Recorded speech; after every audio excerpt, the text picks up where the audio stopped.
The air in courtroom 3B was stale, tasting of old paper, cheap disinfectant, and the quiet desperation of a Monday morning docket. It was a room designed to diminish the individual, with its high water-stained ceilings, heavy oak paneling, and the imperious bench that elevated Judge Alistair Finch a full 3 feet above everyone else. From this perch, he surveyed his domain, his expression a well-practiced mask of bored authority. His gaze settled on the man standing before him, a figure so profoundly unremarkable he seemed to be actively fading into the drab surroundings. The man's name, according to the file, was Michael Thorne. He was there for a series of unpaid parking tickets that had culminated in a bench warrant. A trivial matter, yet Judge Finch felt an immediate and inexplicable irritation. It was the man's jacket, a faded canvas thing that had seen too many seasons. It was his posture, ramrod straight, but without aggression, a stillness that seemed out of place. Most of all, it was the small, colorful bar of ribbons, pinned crookedly to his lapel. They looked like cheap imitations, the kind of thing a man might buy at a surplus store to feel important.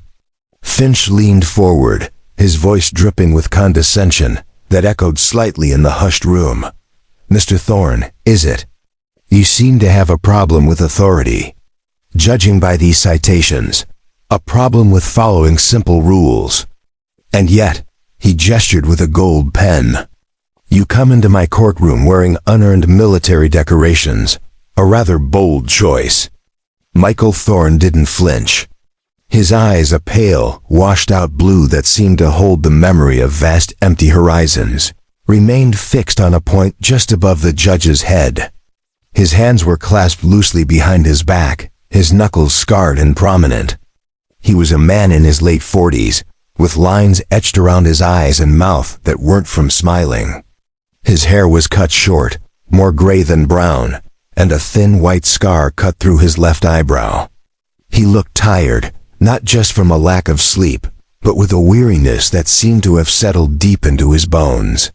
The public defender, a young overwhelmed woman named Sarah, cleared her throat.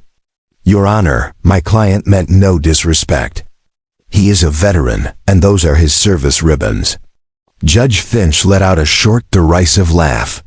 "A veteran? Miss Jenkins, I've seen veterans. They carry themselves with a certain pride. They are neat. They are respectful of the institutions they fought to protect.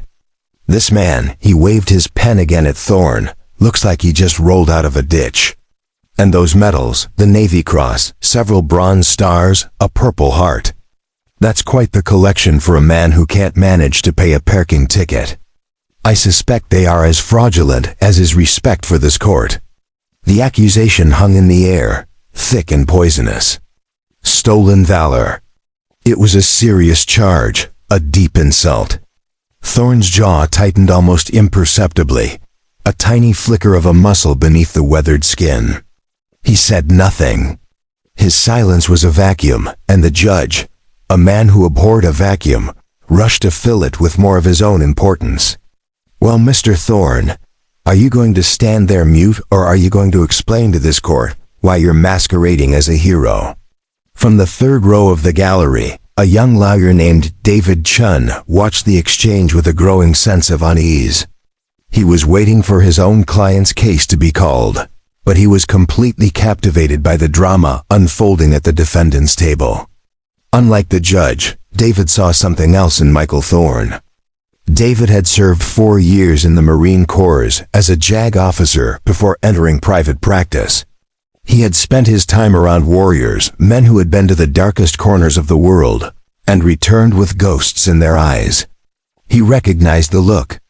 He saw the way Thorne stood, perfectly balanced on the balls of his feet, a posture that was both relaxed and ready to spring into action at a moment's notice.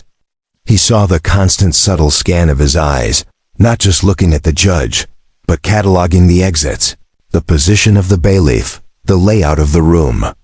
It was the ingrained hypervigilance of a man for whom every environment was a potential threat matrix. The judge continued his tirade, his voice rising in theatrical indignation. People sacrifice for those medals, Mr. Thorne. They bleed for them. Men die for them. For you to wear them as some sort of costume is an affront to every man and woman who has ever worn the uniform of this country. It is a desecration. The prosecutor, a slick man in a suit that cost more than Thorne's car, smirked. The public defender looked down at her notes, her face flushed with embarrassment for her client. But Thorne himself remained a statue of quiet endurance. His breathing was slow and even, a measured cadence David Chen recognized as combat breathing, a technique used to control heart rate and maintain focus under extreme stress. The judge was not a threat. He was a nuisance, an environmental stressor to be managed. David's eyes narrowed and he began to notice other details. When Thorne had shifted his weight, his jacket had pulled tight against his forearm, revealing the faint, faded outline of a tattoo just above his wrist. It was blurred with age and sun, but David could just make out the shape, an eagle clutching an anchor, a trident, and a pistol. The special warfare insignia, a seal trident. David's heart hammered against his ribs. It was possible, of course, that the tattoo was as fake as the medals the judge claimed they were. But then his eyes fell on the man's watch. It was a rugged, nonsense timepiece on a worn nylon strap. It wasn't a Rolex or a fancy brand. David leaned forward, squinting. He recognized the model.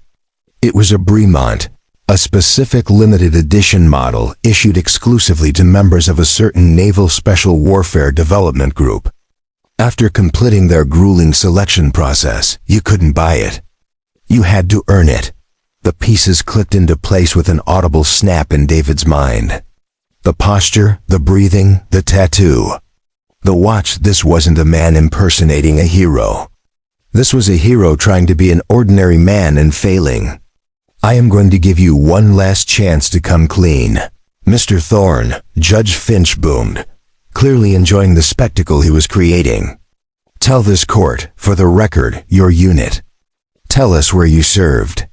Tell us how a man of your apparent station came to be awarded the second highest decoration for valor this nation can bestow. If you can do that, I might be lenient. But if you continue this silent charade, I will hold you in contempt and personally ask the U.S. Attorney's Office to prosecute you to the fullest extent of the law for impersonating a federal officer. The threat was real. The air in the room grew heavy. The bailiff shifted his weight, his hand moving instinctively closer to his sidearm. All eyes were on Michael Thorne. He took a slow breath, the kind a man takes before diving into icy water. When he spoke, his voice was quiet, devoid of emotion, yet it carried to every corner of the room. Naval Special Warfare, Your Honor. The answer was technically correct, but intentionally vague. It was the answer of a man who was used to classifying his entire existence. It told the judge nothing, and that was the point. For Judge Finch, it was the final straw. That's it? That's all you have? That's an insult to my intelligence and to this court? As the judge's voice echoed, the sharp percussive sound of his banging gavel seemed to fracture the air. For Thorne, the sound wasn't a gavel. It was the dry crack of a Dragunov sniper rifle echoing through a high mountain pass. The judge's black robes became the suffocating darkness of a moonless Afghan night. He wasn't in a courtroom in Ohio, he was back there on the ridge, the icy wind tearing at his face, the metallic taste of fear and adrenaline in his mouth. He could feel the weight of his brother, Petty Officer Danny Rios, slung over his shoulder, the warm stickiness of blood soaking through his own gear. Danny was unconscious, his leg a mangled ruin. They were the only two left, cut off with enemy forces closing in. The citation for his Navy Cross read, "For conspicuous gallantry and intrepidity at the risk of his life above and beyond the call of duty." It didn't mention the 18 hours he spent holding off an enemy platoon by himself, the burning in his lungs, the promises he whispered to an unconscious Danny to keep himself sane. It didn't mention the feeling of the rescue helicopter's rotor wash. a deliverance so profound it felt like the hand of God. He had carried his friend for 3 mi, over broken terrain under constant fire to a defensible position. He had done it in silence, fueled by a promise. He was silent now for the same reason. The courageous honor wasn't in the talking, it was in the doing. David Chun felt a surge of protective fury. He knew what that vague answer meant. It meant that the man's real unit was classified. It meant his operations were black. It meant he was forbidden from talking about it. And even if he weren't, he wouldn't. The men who did the things that earned medals, like the Navy Cross, didn't brag about them in traffic court. They buried them deep, hoping the memories would stay buried with them. The judge was poking a bear, a sleeping grizzly with wounds he couldn't possibly imagine. David felt a professional and moral duty to act. He couldn't just sit here and watch this travesty of justice unfold. He started to rise, to object, to say something, anything, to stop the judge from making a mistake that would dishonor them all. He was a lawyer, an officer of the court, but he was a Marine first, and the idea of a civilian in a robe crucifying a man like Thorne was anathema to him. But before he could find his voice, Judge Finch made his final fatal error. "I have had enough of this," he declared, his face purple with rage. "This man is a liar and a fraud. He mocks this court, and he mocks the uniform. Bailiff, take Mr. Thorne into custody for contempt. I am also issuing a formal request to the federal prosecutor to investigate him for a violation of the Stolen Valor Act. Let's see how you enjoy federal prison." Mr. Thorne, the bailiff, a heavy-set man with a reluctant expression, began to move around the table. Sarah, the public defender, put a restraining hand on Thorne's arm, whispering frantic apologies. Thorne didn't move. He just watched the bailiff approach, his expression unreadable. And then, at that precise moment, the great double doors at the back of the courtroom swung open with a heavy, resonant thud that silenced every whisper and rustle in the room. Every head turned. Standing in the doorway, silhouetted against the bright light of the hallway, was a figure of immense and immediate authority. He was tall and ramrod straight, his uniform a pristine navy dress white, adorned with more ribbons than anyone in the room had ever seen outside of a museum. On his shoulders, 4 silver stars glittered, catching the light. The man was an admiral, a 4-star admiral. He strode into the courtroom, his polished shoes clicking with sharp rhythmic authority on the linoleum floor. The bailiff froze mid-step, his hand hovering uncertainly near Thorne's elbow. The prosecutor's smirk vanished, replaced by a slack-jawed expression of disbelief. Judge Finch, who had been leaning forward in triumph, slowly sank back into his chair, his face paling. The Admiral ignored them all. His eyes, a piercing blue that mirrored the man at the defendant's table, were locked on Michael Thorne. He walked the length of the aisle, his presence sucking all the air and arrogance out of the room. Replacing it with an atmosphere of profound gravity, he stopped directly in front of Thorne, and the entire courtroom seemed to hold its breath. The Admiral's gaze was intense, a mixture of pride, sorrow, and unyielding strength, and then, in a movement so crisp it seemed to cut the air, he brought his right hand up to his brow, his fingers perfectly aligned, and rendered a slow, formal salute. It was not the casual salute between colleagues. It was the salute of a senior officer to a recipient of the Medal of Honor or the Navy Cross, a gesture of supreme respect that transcended rank. He held the salute, his arm rigid, his gaze unwavering, directed at the quiet, tired man in the faded canvas jacket. The silence in the courtroom was absolute, a ringing, deafening void. The image was so powerfully incongruous, so utterly subversive to the established order of the room, that no one knew how to react. A 4-star admiral saluting a man being held in contempt for unpaid parking tickets. It was impossible. Judge Finch looked as if he had been physically struck. He opened and closed his mouth, but no sound came out. The Admiral, still holding his salute, finally spoke. His voice was not loud, but it carried the effortless command of a man used to being obeyed by fleets. He did not address the judge. He addressed the court, the record, and history itself. For the record, the Admiral began, his voice a low, powerful rumble. This man whom this court has seen fit to humiliate is Master Chief Petty Officer Michael Thorne, United States Navy, retired. He paused, letting the rank and title sink in. Master Chief, the highest enlisted rank, a legend in the community. He is without question one of the most decorated warriors to ever serve in naval special warfare. He lowered his salute slowly and placed a hand on Michael Thorne's shoulder. Thorne, who had been a statue of stoicism, finally blinked, a flicker of deep emotion passing through his exhausted eyes. The Admiral turned his gaze, now as cold and unforgiving as the North Atlantic, directly onto Judge Finch. "Your Honor," he said, the title dripping with ice, "you question the authenticity of his medals. Allow me to authenticate them for you."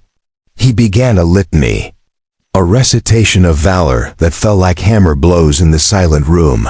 The Navy Cross, awarded for actions above and beyond the call of duty during Operation Enduring Freedom, where he single-handedly saved his entire team from being overrun, sustaining multiple gunshot wounds in the process.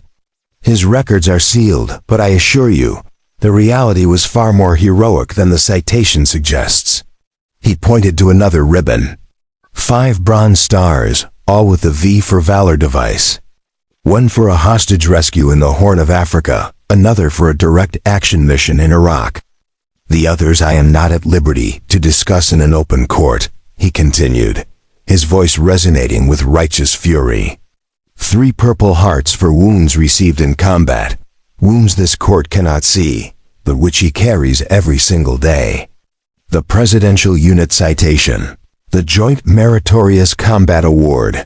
This man has spent more time defending this country in combat than you have spent on that bench, judging men you know nothing about. The Admiral took a step closer to the bench, his voice dropping to a dangerous whisper. He is quiet because the things he has seen would steal your voice. He is unassuming because the men he served with, the men who never came home, were the real heroes in his eyes. He wears that jacket because he gave his youth, his health, and his peace of mind to this nation. And he asks for nothing in return. His medals are not fake.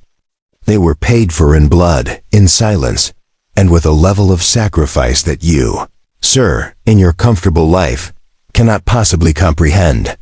He is not a disgrace to the uniform. He is the standard by which it is measured.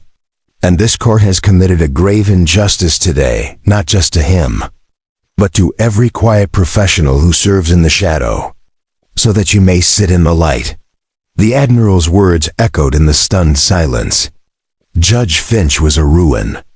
The color had drained from his face, leaving a pasty gray mask of humiliation.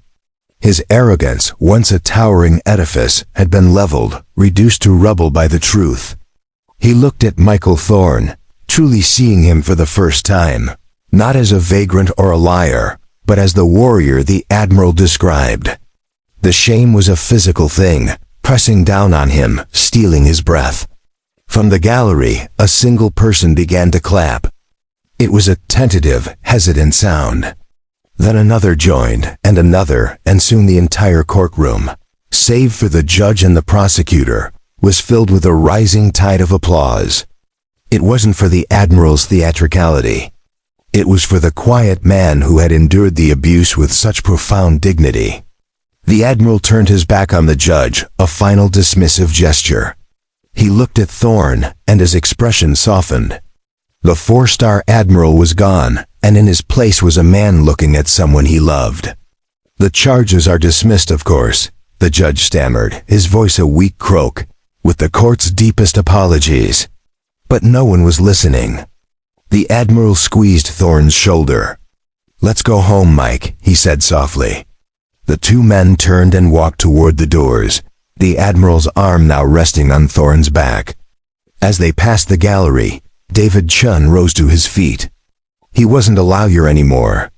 He wasn't a civilian. He was a Marine. He stood at attention as Thorne passed. Their eyes met for a brief second. David gave a slow, deliberate nod, a gesture of profound shared understanding. From one warrior to another, Thorne, his face still a mask of weary control, returned the nod. It was a small gesture, but it was the only vindication that truly mattered. The recognition of a brother. The courtroom doors closed behind them, leaving behind a shattered judge, a chastened prosecutor, and a room full of people who had just been given a powerful lesson on the nature of heroism, humility, and the vast silent debts they owed to the quiet men who walk among them, carrying the weight of a grateful nation on their unassuming shoulders.